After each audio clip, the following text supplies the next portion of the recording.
Filialasso. Filialasso o Pep Team. El Pep Team, que va començar ben aviat amb aquest gol de Peque després d'una regirada dins l'àrea. Jugaven contra el Masnou, que també s'estava jugant coses.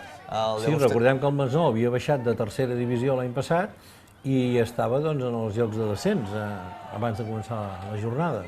I el que estem veient és la necessitat i l'ambició d'un equip i la poca d'un altre. Clarament ho va dir Pep Triadú en roda de premsa, que el Masnou havia anat amb moltes més ganes a parar el partit, fins i tot al punt d'aconseguir un gol fantasma, com el Barça i el Betis, que necessitarem l'arbitratge aquest sí, el vídeo-arbitratge, sí. Doncs això, el Masnou va ser capaç de remuntar la Unió Esportiva Llagostera, tot i la bona actuació sota pals del porter Dani Castilla, que va estar molt fi, ho estem veient durant aquestes imatges, també una mica ajudat per la defensa del Filialasso.